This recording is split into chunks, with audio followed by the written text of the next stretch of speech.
My name is David Kiengo. I was born in Meru many years ago, 1942. I went to school in 1950. Those days we were going to school. I was 8 years. After my primary school in Muirina Primary School, I passed to go to an intermediate school. So I went to Kaga Boys Intermediate School, and that was an achievement because in the village I think we were two. After Kaga, when we did, then it was not standard 8, it was Form 2. After Form 2, I briefly went to Kobo for 2 years.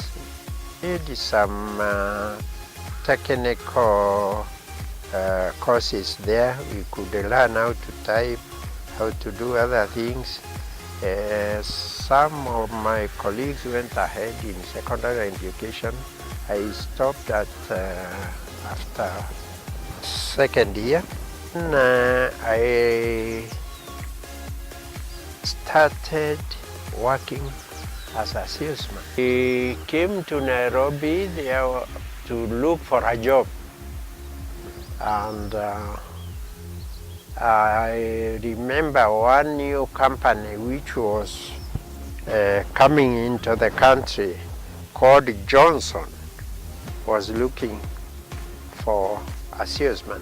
They had a salesman, one Mohindi called Joban Putra. The name was Joban Putra Manubai. We used to call him Job. So Job wanted a salesman. He found one in me. He had the things packed in the vehicle and we took off. I was told to go and say where you think you can. I said, I'll go where I know. So I went to Mount Kenya, Karatina, Nyeri, Meru. By the time we are Meru, I've sold everything. So we came back. So I got a good salary for those days. I had a contract. If I finish 15 years and I leave Johnson, I'll be earning half of what I was earning then until my life. But then I didn't want that.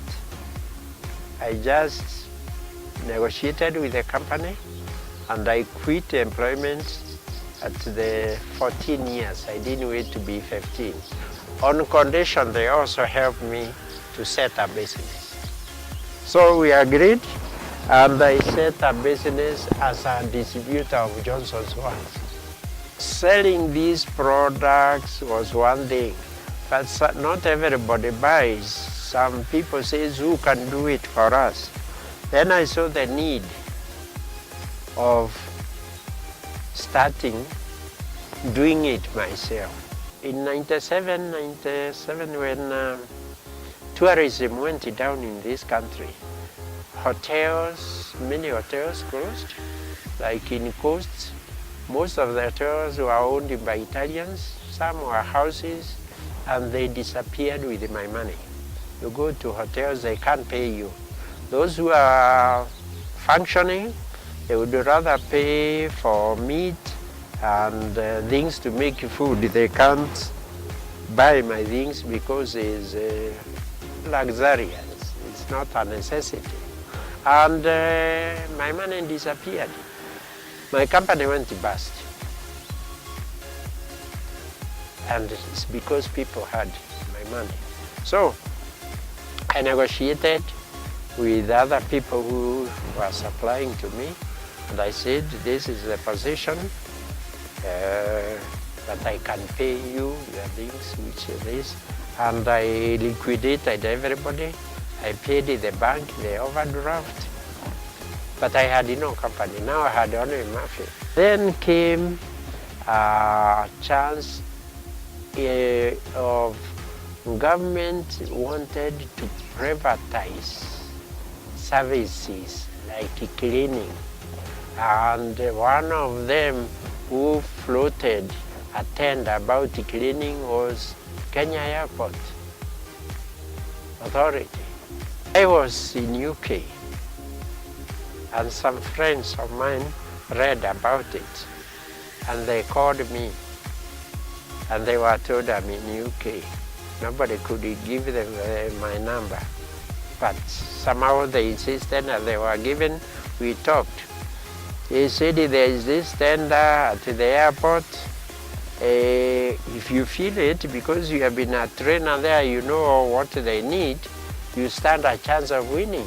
I was actually coming back, and I came back from UK. I met my friends who are my director up to today, and they had bought the documents, all right? So from the airport, instead of going home, I stopped at Wilson Airport, where I had my offices, and they did the tender. Now, they bought the tender document with the name of the company they had, which is Parapet. But you see, it was just something. So that was the first job to do. When I came, I filled everything. And they said, okay, now, if we win, we will pay you as a consultant, isn't it? Yes, we agreed. How much? 700,000 shillings if they win the tender. So, actually, they won the tender because nobody knew airport than me. So, after winning the tender, instead of being paid the money, said, wait a minute, now in the future, how do we succeed in this company?